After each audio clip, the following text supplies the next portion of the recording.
Nous allons étudier dans cette vidéo la fonction cube et les fonctions puissance. Tout d'abord pour la fonction cube. Donc la fonction cube, c'est la fonction f définie par f de x égale x au cube. Nous avons démontré en TP que la fonction cube est croissante sur R. Nous pouvons voir la représentation graphique de la fonction cube ici. Sa courbe représentative admet un centre de symétrie qui est le point d'origine. En effet, par exemple, ce point est symétrique avec celui-là par rapport à O. Ou si nous prenons ce point, il est symétrique avec celui-là par rapport à O. Maintenant, que sont les fonctions polynômes de degré 3 ? Eh bien, les fonctions polynômes de degré 3 sont les fonctions f définies sur R par f de x égale ax au cube plus bx au carré plus cx plus d. A, b, c et d sont des nombres réels avec surtout a non nul. Nous constatons que les courbes représentatives de ces fonctions ressemblent beaucoup à celles de la fonction cube. Et ce sont les valeurs a, b, c et d qui font varier ces fonctions, c'est-à-dire par exemple celle-ci ou alors celle-ci.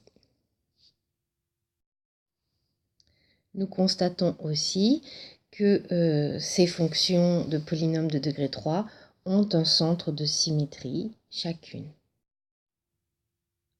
Avant de passer aux fonctions puissance, je tiens à rappeler les propriétés concernant les calculs que nous pouvons faire avec les puissances. Donc les propriétés sont avec les puissances d'entiers naturels. A puissance n fois A puissance m, c'est égal à A puissance n plus m. A puissance n à la puissance m, c'est A à la puissance n fois n. A puissance n fois B puissance n, c'est A fois B puissance n. Et quand A est différent de 0, 1 sur A puissance n est égal à A puissance moins n, A puissance n sur A puissance m est égal à A puissance n moins m, et B sur A puissance n est égal à B puissance n sur A puissance n. Alors maintenant, qu'est-ce qu'une fonction puissance ? Tout d'abord, on va prendre un nombre A positif, mais il n'est pas forcément entier, c'est un nombre réel. Et on nomme fonction puissance A la fonction f définie sur 0 plus l'infini par f de x est égal à x à la puissance A. La fonction puissance est strictement croissante sur 0 plus l'infini. Nous voyons ici sur ce schéma plusieurs fonctions puissance. Celle-ci, c'est la puissance x puissance 0,2, x puissance 1 tiers, x puissance 1 demi qui est aussi égal à racine carrée de x puissance 2, x puissance 3 et x puissance 4,5. On remarquera que les courbes représentatives des fonctions x puissance a et x puissance 1 sur a sont symétriques par rapport à l'axe y égale x.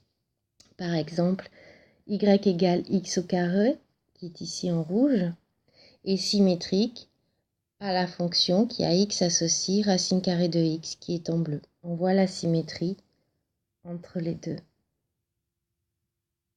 On peut faire de même avec la fonction x puissance 3 et y est égal à x puissance 1 tiers. Il s'avère que les propriétés que nous avons vues précédemment sur les puissances d'entiers naturels seront les mêmes avec les fonctions puissance, même si a est un nombre réel. Donc on aura x puissance a fois x puissance b est égal à x puissance a plus b, par exemple.